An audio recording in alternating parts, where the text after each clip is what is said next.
Bismillahirrahmanirrahim. Assalamualaikum warahmatullahi wabarakatuh. Alhamdulillah rabbil alamin.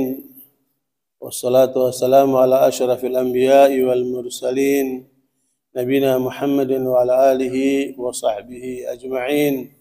Ya ayyuhalladzina amanu taqullaha haqqa tuqatih wa la tamutunna illa wa antum muslimun. Subhanaka la ilma lana illa ma 'allamtana. إنك أنت العليم الحكيم اللهم لا سهل إلا ما جعلته سهلا وأنت تجعل الحزن إذا شئت سلاما بعد إخواني في الدين rahimani wa rahimakumullah. Alhamdulillah, bersyukur kepada Allah yang memberikan kemudahan kepada kita sampai kita hari ini pagi ini bisa menjalankan salat subuh berjamaah, dan insyaallah kita lanjutkan dengan sedikit tausiah karena kemungkinan pagi ini adalah kajian terakhir di Masjid Parsi ini. Insyaallah besok nanti malam itu berlanjut di Manarul Islam dan besok pagi subuh di Ar-Riyadh. Dan alhamdulillah kemarin kita mengisi di Muhammadiyah juga di Manarul Islam. Alhamdulillah sambutannya luar biasa. Bahkan pengurus PW Muhammadiyah yang hadir dalam acara silaturahmi di Muhammadiyah kemarin memberikan motivasi agar 14 cabang Muhammadiyah yang berada di wilayah Pasuruan itu membuka pintu seluas-luasnya untuk kita bisa mengisi kegiatan di sana.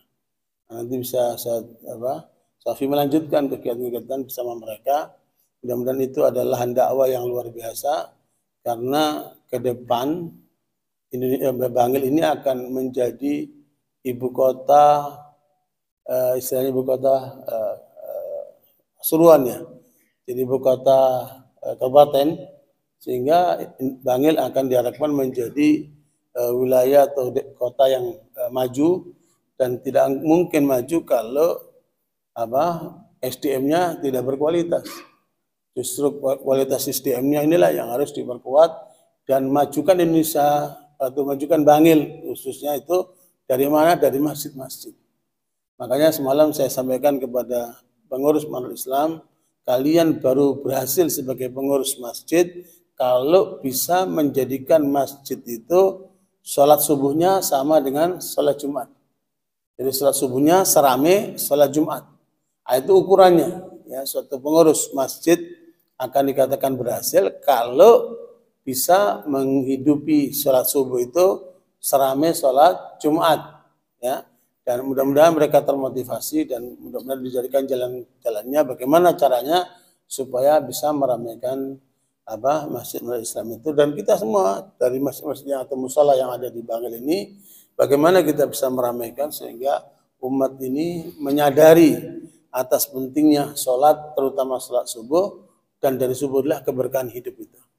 Jadi keberkahan itu kata Nabi, Innallaha yubariku ummati fi bukuriha. Allah memberkahi umatku itu di waktu paginya, ya, dan pagi itu dimulai dengan sholat subuh berjamaah, kemudian buat aktivitas-aktivitas yang lainnya. Kesempatan ini saya hanya menyampaikan pentingnya ilmu tauhid yang penting supaya senantiasa kita kaji. Ya, Allah memerintahkan dalam surat Muhammad ayat 19, A'udzubillahi minasyaitonirrajim, fa'lam annahu la ilaha illallah wastaghfir lidzambika walil mu'minina wal mu'minat wallahu ya'lamu mutaqallabakum wa mathwaakum. Jadi Allah perintahkan kepada Nabi Muhammad kita semuanya agar senantiasa berilmu tentang la ilaha illallah. Dan ilmu tentang la ilaha illallah ini ilmu yang tidak ada habisnya. Ya, ilmu yang tidak bertepi. Ya, karena memang seluas ciptaan Allah dan seluas apa yang ada tertuang di dalam Al-Quran, itulah tauhid. Ya, tidak mungkin akan bisa dibatasi oleh keadaan apapun. Sehingga karenanya Allah perintahkan kepada kita untuk senantiasa berilmu tentang tauhid, tentang la ilaha illallah, dan senantiasa meminta ampunan kepada Allah karena kita manusia yang banyak kelemahan, ya, banyak kelemahan. Karenanya tauhid ini harus terus diperkuat supaya peningkatan iman akan meningkatkan amal saleh. Ketika tauhidnya melemah, maka terjadilah penurunan amal saleh. Nah, karenanya tauhid ini harus terus kita genjot, kita kuatkan dengan ilmu yang memadai, ya, baik itu dari ayat-ayat kauniyah maupun ayat-ayat Qur'aniyah, sehingga menghantar kita untuk senantiasa lebih dekat kepada Allah Ta'ala. Kemudian minta ampunkan dirimu kepada Allah dan kepada untuk orang-orang beriman, laki-laki maupun perempuan, dan Allah Maha tahu perjalanan hidupmu ketika kamu hidup dan perjalanan hidupmu ketika kamu kembali ke akhirat, ya. Allah Maha tahu semua itu. Nah, karena itu kata Imam Ahmad rahimahullah, kalau mau belajar agama yang utuh, ya, jangan sepotong-sepotong, maka diperlukan 4 hal. Kemudian ini antum tidak lupa, dan 4 hal inilah yang menjadikan seseorang itu boleh disebut sebagai ulama. Kalau memenuhi 4 hal ini. Yang pertama kata Muhammad adalah ad-dalu. Siapa itu? Allah SWT, yang sang pemberi petunjuk. Allah yang beri petunjuk itu harus kita dekati dengan ilmu Allah. Ya, kalau ilmu manusia ini terbatas. Ya, makanya kebenaran yang datang dari Allah itu mutlak. Fadzalikumullahu rabbukumul haqq famada ba'dal haqqi illa dhalal fa anna tusrafun. Ya, kata Allah, dialah Allah sumber kebenaran. Daripadanya segala kebenaran itu. Maka siapa yang tidak berada di atas kebenaran yang datang dari Allah, maka pastikan orang itu berada dalam kesesatan. Kemana kalian akan menuju? Surat Yunus ayat 32. Nah, karenanya pendekatan kita kepada Allah itu ada 2. Pertama adalah ayat-ayat Qur'aniyah. Kita belajari tauhid dari surat-surat Makkiyah. Kira-kira sekitar ada 86 surat. Nah, surat-surat Makkiyah itu harus menjadi kajian-kajian utama kita supaya kita memahami apa maunya Allah dari kita. Ya, selama ini yang terbanyak adalah apa maunya kita. Ya, apa maunya manusia ini kan? Itulah yang kemudian tertuang dalam undang-undang, dalam peraturan, dalam keinginan-keinginan manusia itu. Tapi yang kurang digali adalah apa maunya Allah dari kita. Ya, dan tidak mungkin kecuali kesempurnaan. Tidak mungkin kecuali kebenaran. Tidak mungkin kecuali keadilan. Semalam saya mendengarkan seorang profesor ahli hukum menyampaikan bahwa misi besar hukum, penegakan hukum, supremasi hukum adalah keadilan dan kebajikan. Kaget saya, wah ini berarti itu misi Islam toh. Nah, tetapi apa yang terjadi sekarang? Hukumnya kocar-kacir. Ya, hukumnya diakal-akalin oleh sebagian orang itu ya. Nah, makanya sekalian berarti ada kesesuaian antara yang dipikirkan oleh manusia-manusia itu dengan apa yang disinggung oleh Allah dalam Al-Quran, wa tammat kalimatu rabbika sidqan wa adla. Ya, Allah menetapkan dalam seluruh kata-katanya, kalimat-kalimatnya itu adalah kebenaran dan keadilan. Dan kalau seandainya hukum itu mengarah ke sana, berarti suatu saat nanti kita akan ketemu dalam satu titik. Karena kelemahan dalam keadilan buatan manusia hanya sebatas antar manusia. Sementara keadilan dalam ketetapan Allah, dalam hukum Allah, itu keadilan menunaikan hak Allah dulu. Baru menunaikan hak manusia, dan ketiga menunaikan hak diri sendiri. Dalam hukum tidak ada kaitan dengan Allah, tidak ada kaitan dengan hukum diri manusia sendiri. Mau bejat, mau rusak, hukum tidak menyentuh. Ya? Hukum menyentuh kalau sudah berkaitan dengan orang per orang, dengan masyarakat, dengan sekitarnya. Itulah hukum yang dibuat oleh manusia. Makanya banyak kelemahan dalam hukum manusia itu. Ya, selain di sana akan muncul, akan adanya hawa nafsu, ada kepentingan, ada macam-macam, ya, politik dan sebagainya. Makanya dalam hukum itu mereka membahas tentang yuridis, sosiologis, filosofis, dan yang terakhir itu adalah politis. Itulah hukum yang dibuat oleh manusia. Berputar antara itu 4 hal itu. Ya, mereka bilang filosofis, yuridis, dan politis. Hukum selalu berputar itu. Kalau itu buatan manusia. Tapi kalau hukum Allah, disitulah kesempurnaan. Karena menyebut tadi 3 hal. Menyangkut hak Allah yang harus kita tunaikan, menyangkut hak manusia yang harus kita tunaikan, dan menyangkut hak diri sendiri. Jadi hukum Islam sempurna. Tidak mungkin bisa disaingi oleh hukum-hukum manusia itu dengan segala keterbatasan mereka itu. Apalagi di balik itu ada syahwat, ada kepentingan dan segala macam itu. Nah, karenanya saudara sekalian, pengetahuan kita tentang Allah akan menyempurnakan langkah hidup kita. Jadi siapa yang paling dekat kepada Allah yaitu Nabi Muhammad SAW. Makanya ketika 3 orang datang ingin melihat kayak apa sih ibadah Nabi itu. Nah, itu dalam riwayat Sahih Bukhari ini. Satu mengatakan kalau saya tidak pernah tidur malam, semuanya untuk ibadah. Anak tanya sama antum, ada nggak di antara antum yang tidak tidur malam, semuanya untuk ibadah, ada nggak? Hah? Bahkan lebih banyak tidurnya daripada ibadahnya, ya. Rata-rata kita seperti itu. Ini tidak tidur semuanya, untuk ibadah semuanya. Yang kedua, seluruh siangnya untuk puasa sepanjang waktu. Nah, kita puasa masih ada batas-batasnya. Kecuali Ramadan sepenuhnya. Nah, kemudian ketiga, tidak menyentuh wanita. Nggak mau nikah dia. Karena seluruhnya dirinya untuk Allah. Kalau dari sisi pandangan manusia, ini hebat nih orang-orang ini ya. Tapi Nabi menegur mereka. Karena ini ekstrim. Inilah radikal itu.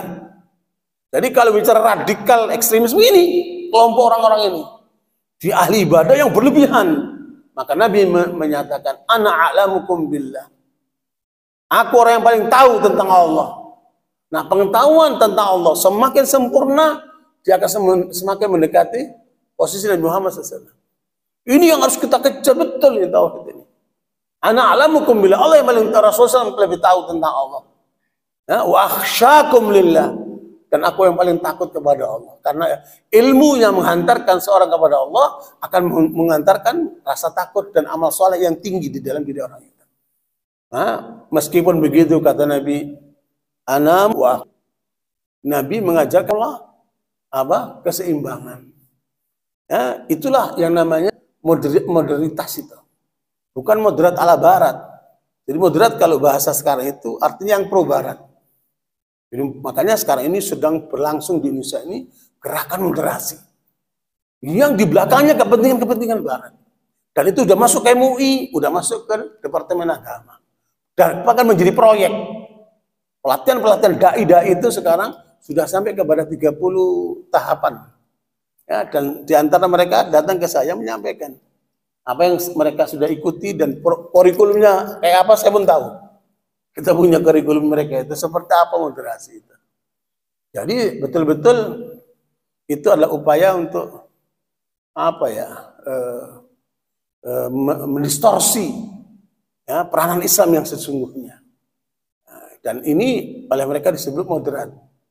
Padahal moderat itu artinya yang ikuti ketentuan Allah, tidak menambahi, tidak mengurangi. Itulah moderat dalam aturan Islam. Nah, orang-orang ini sudah berlebihan, melebihi porsinya. Kata Nabi, aku tidur, aku pun bangun. Nabi ikuti pola keseimbangan. Ya, kadang puasa dalam puasa sunnah, kadang apa? Tidak puasa. Untuk apa? Supaya puasa itu menimbulkan rasa sabar dan kita berbuka menimbulkan syukur. Nabi ketika ditawarkan itu akan diganti dengan bumi Mekah, Nabi menolak. Tidak ya Allah, biar itu untuk saya. Nah, biar aku sehari puasa supaya sabar dan sehari tidak puasa supaya bersyukur. Itu pola Nabi. Ya, maka Nabi bukan polanya mengumpulkan harta yang banyak-banyak. Nabi itu dermawan sekali. Apa yang dia punya sebelum tidur harus habis dibagikan. Kita nggak mampu melakukan itu kan. Luar biasa Nabi itu. Karena tidak ada ketergantungan dengan dunia Nabi itu. Maka Nabi puasa kadang tidak dalam puasa-puasa sunnah. Wa atazawwajun nisa. Nah, ini pola keseimbangan lain, menikahi wanita-wanita. Bukan satu, berapa? Nisa. Ya, luar biasa itu. Itu keseimbangan itu. Ya, sehingga lalu berlaku namanya lagu pramuka, di sini senang, di sana senang. Gitu. Di mana-mana hati kesenangan. Luar biasa itu.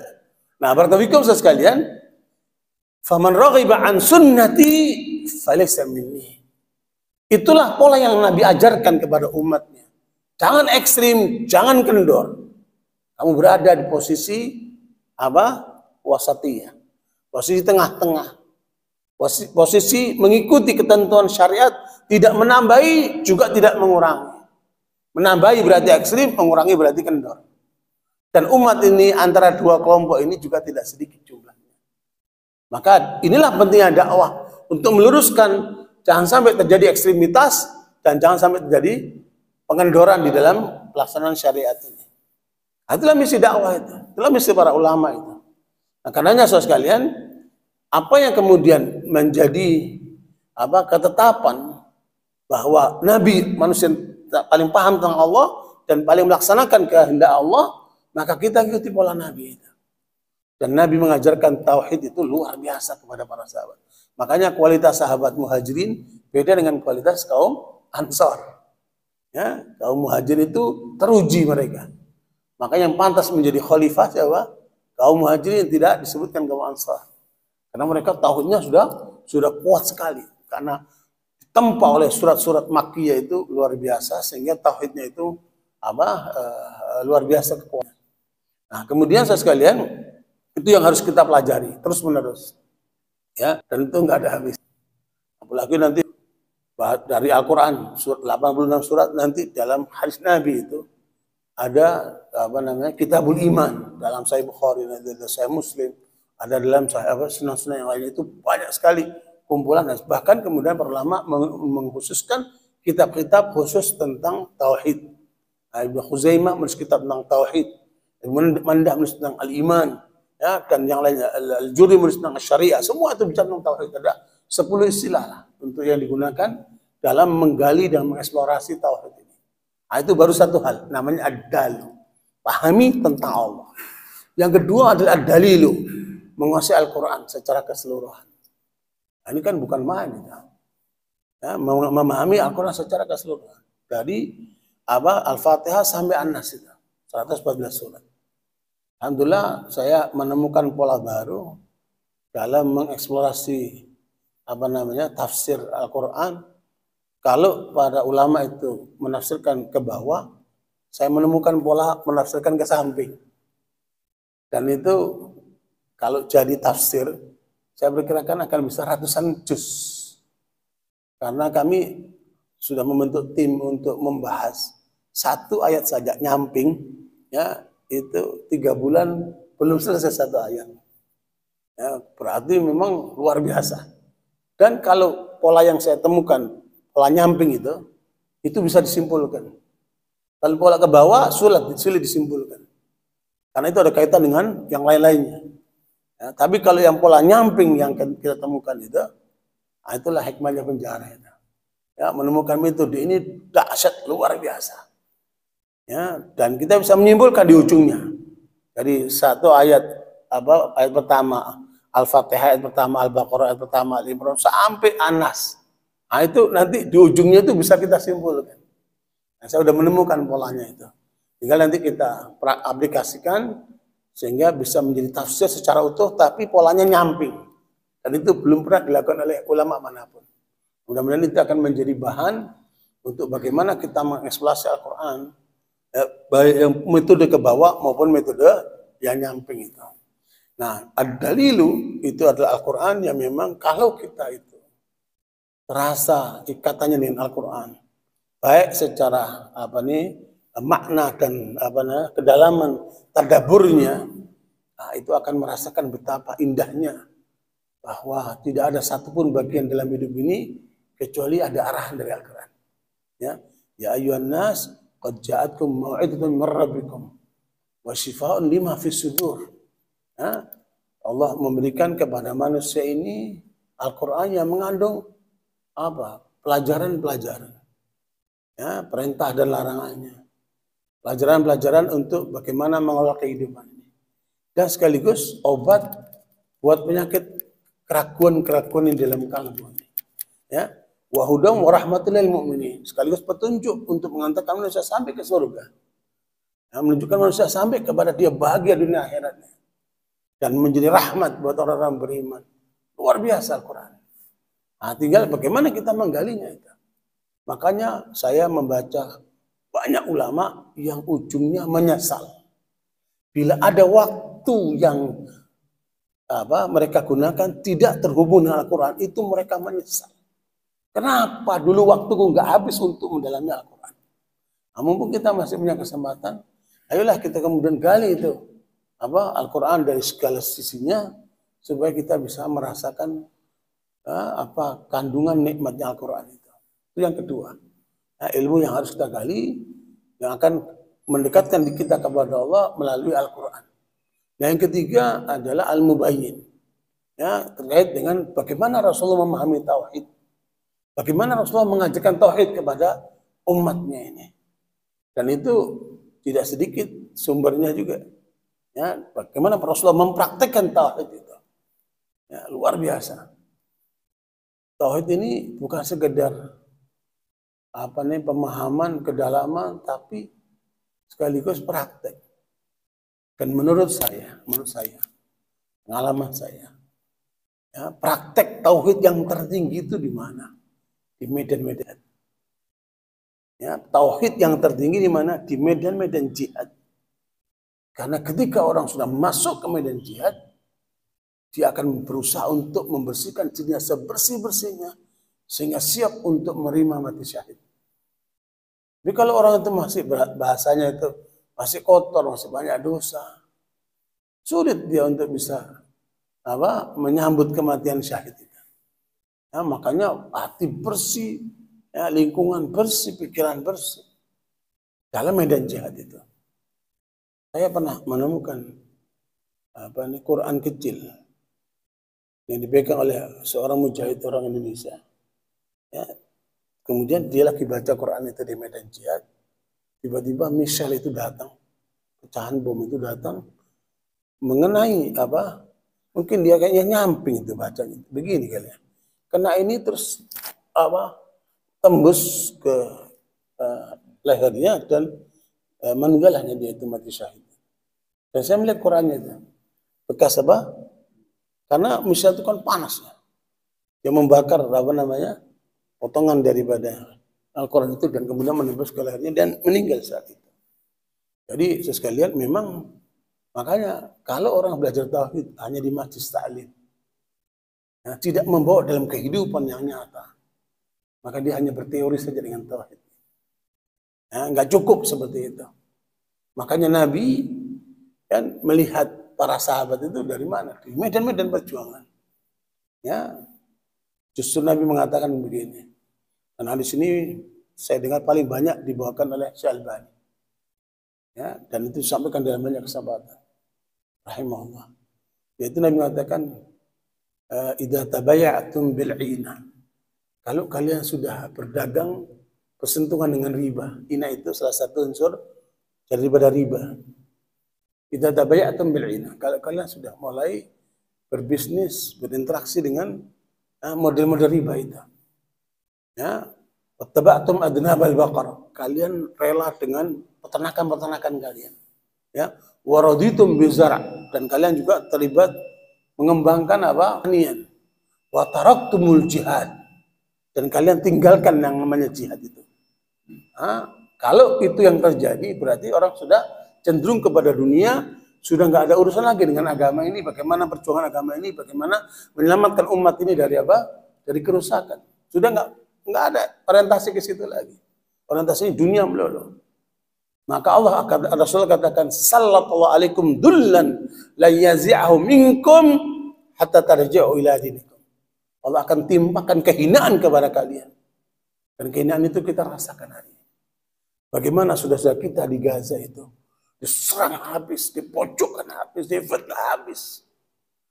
Bahkan tadi malam ditemukan kuburan-kuburan yang mayatnya itu sudah diambil oleh Yahudi itu sebelum dikubur untuk dijual.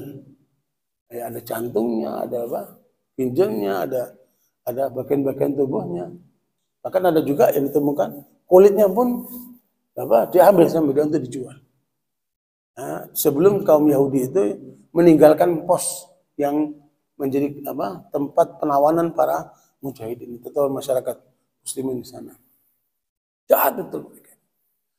Makanya sekalian kita nggak bisa apa-apa. Mau ke sana ditutup dari Mesir, Rafah itu. Karena masuk ke Gaza tidak ada jalan kecuali lewat Rafah. Nah, kalau mau ke Dhifa Gharbiyah, itu wilayah yang langsung berhubungan dengan Yahudi Israel, itu harus lewat Yordan. Itu pun ditutup di Alen di sana. Ya. Nah, kemudian lewat Ramallah, nggak ada lagi jalurnya.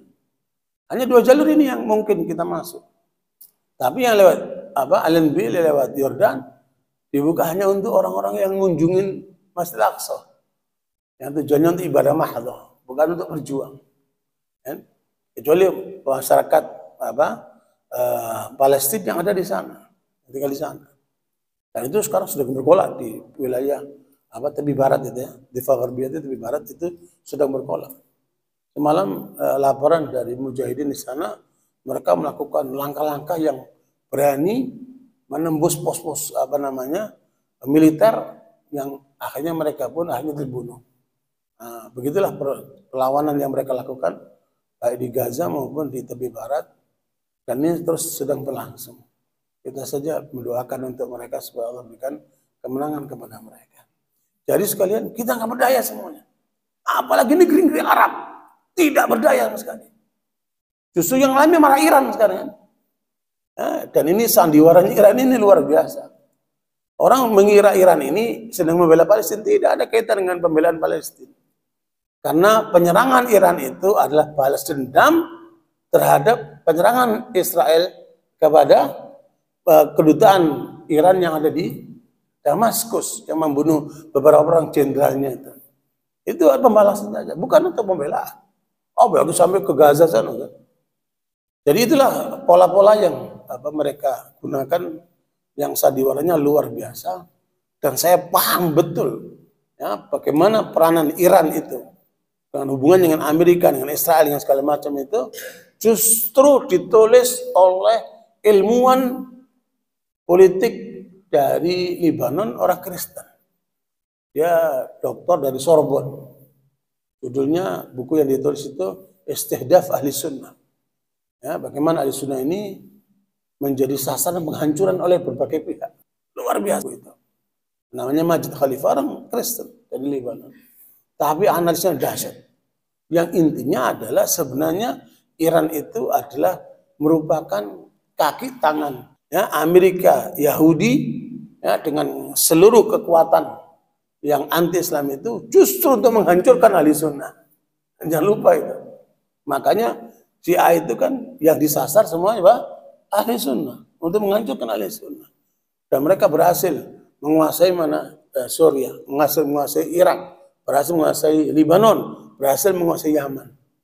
Dan mereka mengepung tujuannya adalah satu, bagaimana nanti mereka menguasai Saudi Arabia untuk menguasai Mekah, Madinah. Itu misi besar mereka. Dan kemudian mensiakan seluruh dunia Islam, termasuk Indonesia.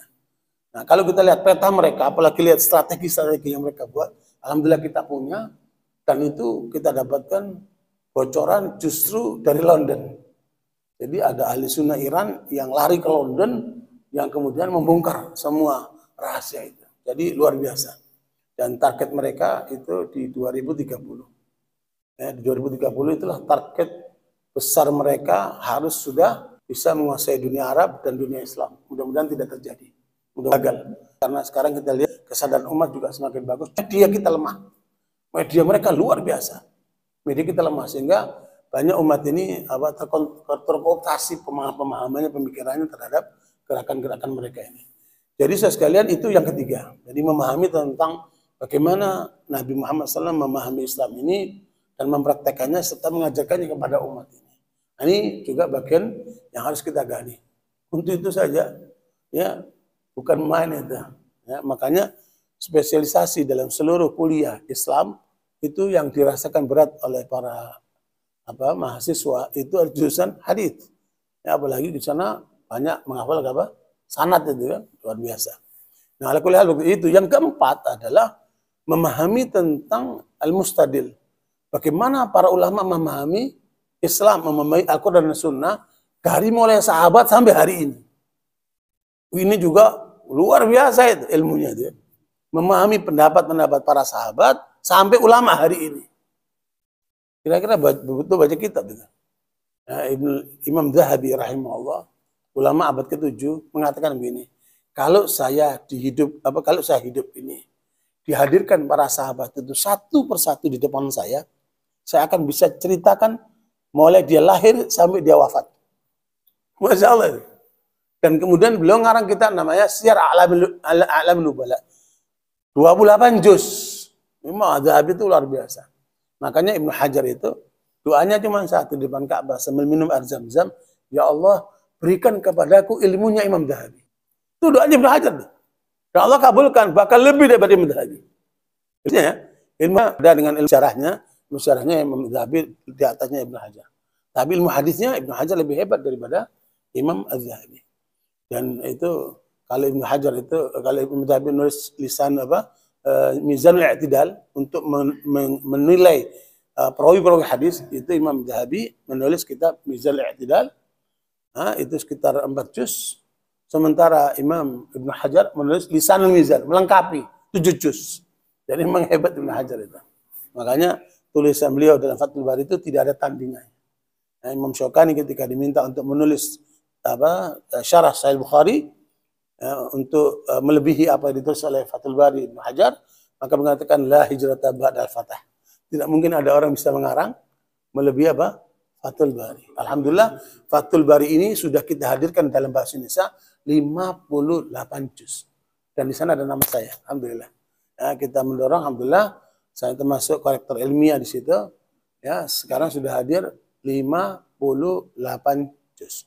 Saya berharap yang kita terbitkan itu dari penerbit Imam Syafi'i itu paling tidak 2 harus ada di sini, yaitu Tafsir Ibnu Katsir, alhamdulillah di situ ada nama saya juga, kemudian Fathul Bari. Nah, supaya kawan-kawan ini kalau ada kesempatan langsung bacalah itu, ya 58 juz hadirkan ke sini supaya menjadi bahan untuk apa? Bacaan atau mungkin diskusi atau kajian. Mudah-mudahan itu akan apa? Menambah wawasan, dan insya Allah 4 hal tadi itu bisa kita kita raih meskipun butuh waktu panjang. Jadi makanya nggak ada orang jadi ulama cuma butuh 5-10 tahun, ya. Harus lebih daripada itu karena yang dipelajari 4 hal tadi itu luar biasa itu. Ya, sehingga karenanya pelajaran dari apa yang kita bahas ini itu nanti terus akan bergulir dalam diri kita sampai kemudian semakin tinggi nilai keilmuannya, semakin tinggi rasa takutnya kepada Allah, semakin berkualitaslah nilai orang itu. Ya, karenanya sekalian, itu saja kesempatan bagi diri ini. Semoga kita bisa meraih semua itu atas izin Allah dan karunia Allah serta taufik dari Allah SWT dan hidayahnya. Dan semoga Allah kabulkan kita di dunia sampai di surga. Terima kasih atas perhatian itu. Mohon maaf atas kekurangannya. Hari ini perpisahan kita insya Allah ketemu lagi pada kesempatan akan datang. Tahun ini saya datang ke Bangil sudah 3 kali. Ya. Mudah-mudahan kesempatan berikutnya akan datang lebih sering lagi. Karena memang saya berharap Bangil ini akan menjadi mercusuar buat Jawa Timur, ya. Dan dulu ulama-ulama di Bangil itu luar biasa dikenal, ya, di tingkat nasional bahkan di luar sana, ya. Tetapi sekarang sudah redup, mereka sudah dipanggil sama Allah. Sementara pengganti-penggantinya belum muncul. Nah, ke depan bagaimana kita bisa menyiapkan kader kualitas untuk bisa kalau bisa melebihi ulama-ulama yang sudah dahulu itu. Karena memang masanya kita sudah beda dan fasilitas pun apalagi dengan teknologi yang ada sangat memudahkan untuk bisa tampil lebih dari mereka. Tinggal bagaimana kesungguhan kita, ya, dan dari Allah Taala supaya kita diberikan taufiknya. Subhanallah, asyhadu an la ilaha illa anta, astaghfiruka wa atubu ilaik. Assalamualaikum warahmatullahi wabarakatuh.